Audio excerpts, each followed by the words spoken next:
मेरे दोस्तों, आज मैं आप लोगों के लिए बहुत ज़रूरी इन्फॉर्मेशन लेके आया हूँ। जो लोग टैक्स पे करते हैं या अपनी रिटर्न भरते हैं, उन सब के लिए परेशानी का सबब सबसे बड़ा ये होता है कि वो टैक्स भरना भी बहुत लोग चाहते हैं पर भर ही नहीं पाते हैं, क्योंकि या तो उनको कोई सीए नहीं मिलते हैं या उनको कोई एडवोकेट नहीं मिलते हैं। वो खुद भरने की कोशिश करते हैं तो भर ही नहीं पाते हैं, और सरकार रह तय करके रेवेन्यू से और सरकार को रेवेन्यू नहीं मिलता है। इसीलिए 1961 का बनाया हुआ कानून, जिसमें बीच में अमेंडमेंट होती गई, इतनी अमेंडमेंट हो गई कि जिसको पढ़ना चार्टर्ड अकाउंटेंट्स के लिए भी मुश्किल हो गया। आम आदमी की तो बात ही छोड़िए। इस बार मोदी जी के कहने पर सीतारमन जी ने इसके अंदर बहुत मेहनत करके इस बिल को सिंप्लीफाई किया, और सिंप्लीफाई करके आज 13 फरवरी 2025 को इसको पार्लियामेंट में पेश किया, जो कि पास हुआ। अब ये राज्यसभा में भी जाएगा, फिर प्रेसिडेंट भी इसको अप्रूव करेंगे, तो उसके बाद में ये कानून बनेगा। आज हमारे साथ हिंदुस्तान के बहुत मशहूर चार्टर्ड अकाउंटेंट श्री रस्तोगी जी आए हुए हैं। बड़ी मुश्किल से पकड़ पाया हूँ इनको मैंने अपनी पूरी कोशिश की, अब खुद गया लेने के लिए इनको, तो बड़ी मुश्किल से इनको मैं ला पाया हूँ। इनकी नॉलेज हिंदुस्तान में चार्टर्ड अकाउंटेंट्स में बहुत ज़्यादा मानी जाती है। ये माना जाता है कि इन बड़े बड़े चार्टर्ड अकाउंटेंट्स इनसे सलाह लेने के लिए आते हैं। आइए आज हम इन्हीं से मदद लें और समझें कि आज क्या हुआ है। रस्तोगी साहब नमस्कार। नमस्कार जी, नमस्कार। रस्तोगी साहब, आज ये जो नया बिल आया है, मोटा मोटी देखने में हमें ऐसा लगता है कि ये आप लोगों का काम ही खत्म कर देगा। कैसा है?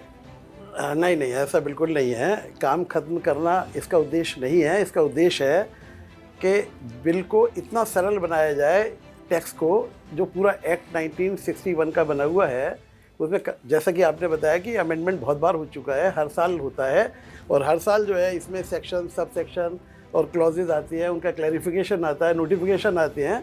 उन सबको कंसोलिडेट करके एक सरल बिल बनाया गया है जो हर व्यक्ति की समझ में आसानी से आ जाए, और चाहे वो चार्टर्ड अकाउंटेंट हो, वकील हो या सिंपल करदाता हो। अब जैसा आपने कहा कि करदाता को टैक्स भरना इतना मुश्किल है अपने आप में, रिटर्न का भरना। वो चाहता है कि मैं छोटा टैक्स दूँ और जितना बनता है उतना देना चाहिए, लेकिन वो नहीं कर पाता। और रीज़न यही है कि वो इतनी कॉम्प्लिकेटेड और इतनी ज़्यादा परेशानियों वाला इनके रिटर्न होते हैं, क्लॉजेज होते हैं, उसके अंदर भी बहुत सारे क्लॉजेज होते हैं, तो और समझना ही बड़ा मुश्किल होता है।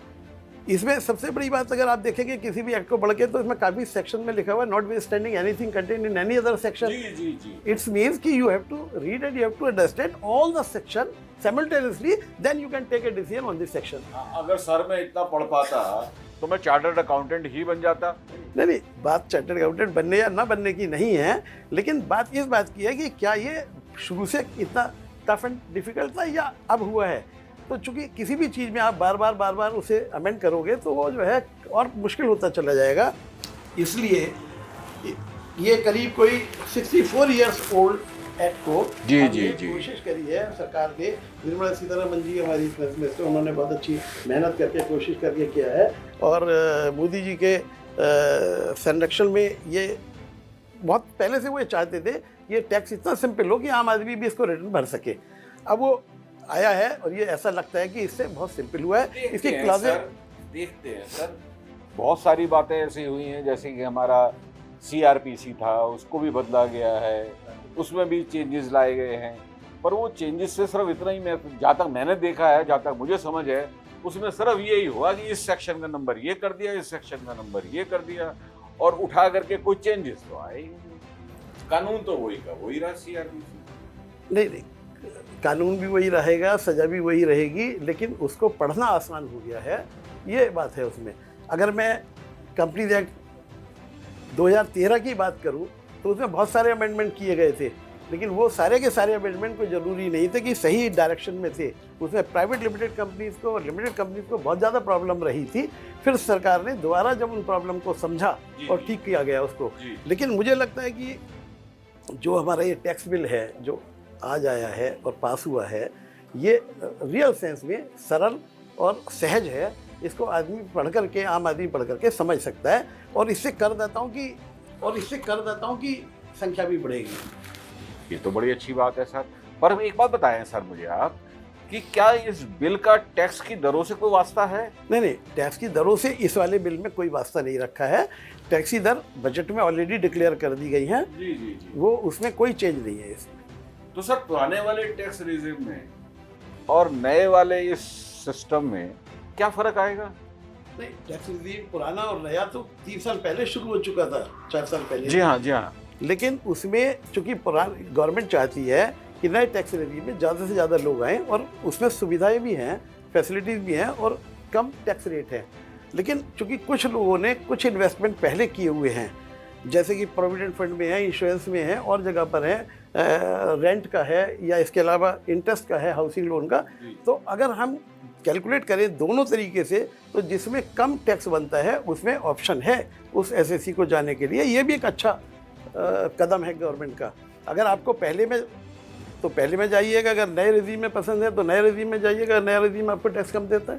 जी सर, क्या इससे मुकदमेबाजी कुछ कम हो जाएगी? अगर सरल कोई चीज़ है, कोई झगड़े वाली बात नहीं है, पढ़ने में भी सरल है, काम में भी सरल है, तो मुकदमेबाजी निश्चित रूप से कम होनी चाहिए। सर, आयकर अधिकारी का अपनी सोच एक होती है, व्यापारी की अपनी सोच एक होती है।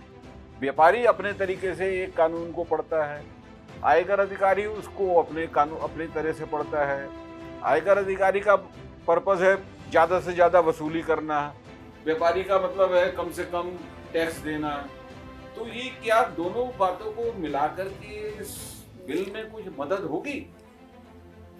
देखिए, जो आपने कहा कि इनकम टैक्स ऑफिसर या टैक्स अधिकारी का ज़्यादा से ज़्यादा वसूल करना और बिजनेसमैन का कम देना, एक्ट कभी ये कुछ नहीं कहता। एक्ट दोनों के लिए बराबर है। आप उसको पढ़ेंगे तो आप अपनी तरह से पढ़ेंगे। इंटरप्रिटेशन तो हमेशा अलग अलग ही होती है, जब तो झगड़े हैं तो उसके लिए वकील और चार्टर्ड अकाउंटेंट हैं जो आपको भी समझाते हैं एज ए बिजनेसमैन कि भाई ये चीज़ ठीक है, डिपार्टमेंट ठीक है। और कभी कभी डिपार्टमेंट नहीं कर रहा है ठीक, तो उसको भी समझाने की कोशिश करते हैं कि भाई बिजनेसमैन के पास ये है और बिजनेसमैन को इस तरीके से टैक्स लगना चाहिए। ठीक बात है। उसके लिए वकील और चार्टर्ड अकाउंटेंट काफ़ी इसमें मदद करते हैं। अच्छा सर, क्या ये मुमकिन है कि सिंपल सैलरीड आदमी अब अपनी रिटर्न को बिना चार्टर्ड अकाउंटेंट की मदद के भर पाएगा? भरना चाहिए, क्योंकि सारी चीज़ ऑनलाइन हो गई है। इसका सबसे बेसिक पर्पज़ ये है कि डिजिटलाइजेशन करना। अब ये डिजिटलाइजेशन करने से बहुत आसान हो गया है। जो भी पढ़ा लिखा समझदार ग्रेजुएट आदमी है वो इसको भर सकता है। और इसके अलावा हेल्प लेकर के भी एक दूसरे की इंडिविजुअल लेवल पर आदमी भर सकते हैं। अगर किसी की बहुत ज़्यादा कॉम्प्लिकेटेड इनकम नहीं है, शेयर्स के लिए है, लॉन्ग टर्म है, शॉर्ट टर्म है, और जो इनकी स्पेकुलेशन इनकम है उनको छोड़ करके जिनकी नॉर्मल इनकम है वो सारे के सारे आराम से भर सकते हैं इसको। जी सर। तो कंप्लायंस आपका ख्याल है कि लोग छोटे आदमी छोटा टैक्स पेयर कर पाएगा, पर सेक्शन 44AB वाले जो लोग हैं सर, ऑडिट वाले लोग हैं, उनका कुछ चेंज हुआ है या सिर्फ सेक्शन का नंबर बदल दिया गया है? नहीं, देखो, सेक्शन के नंबर तो सभी जगह बदले हुए हैं, लेकिन जहाँ तक चेंज का सवाल है, ना तो टैक्स के रेट में चेंज हुआ है, ना ही किसी की लिमिट में चेंज हुआ है। वो सब चेंज एज इट इज़ रही है। हाँ, आने वाले टाइम में इसको और सरल करने के लिए जो अमेंडमेंट करे जाएंगे वो इसी में करे जाएंगे। सर, कहा जा रहा था कि कंपनी सेक्रेटरी बुक्स को ऑडिट कर पाएंगे, तो क्या वो इस बिल में कुछ क्लैरिफिकेशन है कि कंपनी सेक्रेटरी कर पाएंगे? नहीं, देखिए, कंपनी सेक्रेटरी को सेक्रेटरियल ऑडिट के लिए अलाउड हैं, वो टैक्स के लिए इसमें इस वक्त नहीं है। अब इस टैक्स में अगर इन्होंने किया होगा इसका, तो देखते हैं कि उसमें अलाउड है कि नहीं है, लेकिन अभी तक ऐसा कोई प्रोविज़न है नहीं। सर, ये जो प्रोसीजर आया है, नया बिल आया है, इसमें अंतर्राष्ट्रीय कानूनों में कुछ लोगों का कहना है कि कुछ चेंज होने चाहिए। जो कि ठीक नहीं है। आपका इस बारे में क्या विचार है? नहीं, अंतर्राष्ट्रीय कानूनों के लिए भी इसमें बहुत आसानी करी गई है। जो पहले कॉम्प्लिकेटेड थे, पहली बात तो रेजिडेंशियल स्टेटस में ही प्रॉब्लम हुआ करती थी कि वो स्टेटस रेजिडेंशियल है, एनआरओ है या नॉन रेजिडेंट है। तो अब उन्होंने इसमें आसानी कर दी है कि जो व्यक्ति का सिंप्लीफाइड करके ये पता चल जाएगा कि ये रेजिडेंट है या नॉन रेजिडेंट है। जहाँ तक दूसरे सेक्शन का या दूसरे क्लॉजेस का सवाल है, वो भी बहुत आसान किए गए हैं। और एक आदमी को टीडीएस काटना है नहीं काटना है, ये बड़ी मुश्किल का काम हुआ करता था। कभी भी आप कोई पेमेंट कर रहे हैं, कितना टीडीएस कटेगा या नहीं कटेगा, तो वो भी उनको सिंप्लीफाइड करके इन्होंने इसमें किया हुआ है। जहाँ तक एक जगह मैं पढ़ रहा था इसमें, उसमें ये है कि कैपिटल गेन टैक्स के बारे में रेजिडेंट के लिए तो वही रेट रहेंगे, लेकिन नॉन रेजिडेंट के लिए शायद इन्होंने रेट कुछ इसमें बढ़ाए हैं। तो बिल का टैक्स बढ़ाने से क्या वास्ता सर? बिल तो पीछे बजट में बढ़ाए होंगे, रेट बढ़ाए होंगे तो। नहीं, अब इसमें जो किया है वो मैं बता रहा हूँ कि इस तरीके का इन्होंने प्रोविजन इसमें लिखा है कि ऐसा करा है। देखता हूँ सर, मैं अपनी रिटर्न खुद भरने की कोशिश करूंगा, पर ये मुझे पता है कि मुझे आपके पास ही आना पड़ेगा। आप हमेशा आपके सहारे ही चला हूँ। नहीं, रिटर्न तो आप फाइल कर लेंगे, बिल्कुल 100% कर लेंगे, इसमें कोई इतनी बड़ी मुश्किल नहीं है। लेकिन फिर भी आपको ये चेक कराने के लिए सही है कि गलत है, 1-2 साल आना ही पड़ेगा। तो सर इसके अंदर और सिंप्लीफिकेशन हो सकती है या ये आप समझते हैं कि ये ऑफ कोर्स सिंप्लीफाइड है? नहीं, ऐसा कुछ नहीं कह सकते कि हर चीज़ एवरीथिंग रिक्वायर्ड द अमेंडमेंट। तो अगर हमारे पास जैसे जैसे क्वेश्चंस आते रहेंगे, प्रॉब्लम्स आती रहेंगी सरकार के पास, तो वो सिंप्लीफाइड होगा। बस सरकार का ध्यान जो केंद्रित कर रही है वो सिर्फ सिंप्लीफिकेशन पर है इस बिल के हिसाब से। तो हाँ, वो सिंप्लीफाइड करना चाहती है जिससे कि ज़्यादा से ज़्यादा लोग इस टैक्स स्लैब में आ सके। इस कह रहे सेक्शन कुछ 800 कुछ से कुछ कम कर दिए गए हैं, वो क्या किया? हाँ, पहले 890 सेक्शन थी, इसके बाद इनकी सब सेक्शन थी, फिर उसके बाद क्लॉजेस थे। हर क्लॉजेस की एक्सप्लेनेशन हुआ करते थे, तो it was a little bit complicated. फिर क्लैरिफिकेशन होते थे, फिर बीच बीच में नोटिफिकेशन भी आते थे और बहुत सारी चीज़ आती थी, सर्कुलर आ जाते थे, रूल बदल जाते थे। अब इन्होंने आदमी तो बहुत परेशान था। आदमी परेशान तो इसलिए था कि उसको समझ में नहीं आता था, आम आदमी के समझ में नहीं आता। अदरवाइज अगर इसको हम पढ़ेंगे तो समझ में आ जाएगा, तो आसान हो जाएगा।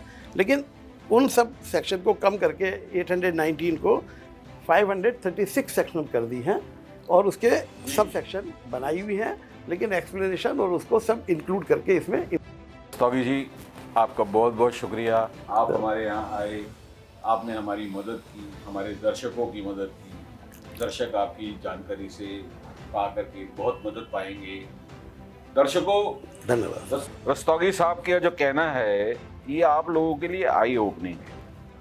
आपकी सरकार आपकी मदद करने की कोशिश कर रही है, हर चीज़ को सिंप्लीफाई करने की कोशिश की जा रही है ताकि बाजार से काला धन मिट सके और जो लोग टैक्स देना चाहते हैं वो लोग आराम से टैक्स दे सकें। इसीलिए सरकार ने टैक्स का रेट भी सारे चेंज किए हैं। 12 लाख रुपए तक टैक्स की एग्जम्पशन दी है।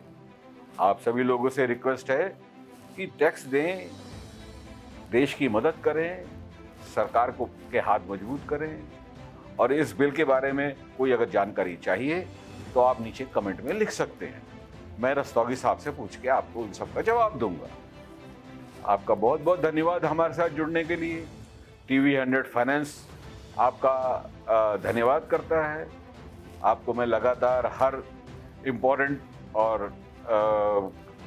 खबर पर बताता रहूँगा, आपके साथ जुड़ा रहूँगा। आप कभी भी मुझे कुछ भी कमेंट्स में लिख सकते हैं, मैं उसका आपको जवाब पूछ के दूंगा। आप लोगों का बहुत बहुत शुक्रिया, धन्यवाद, नमस्कार।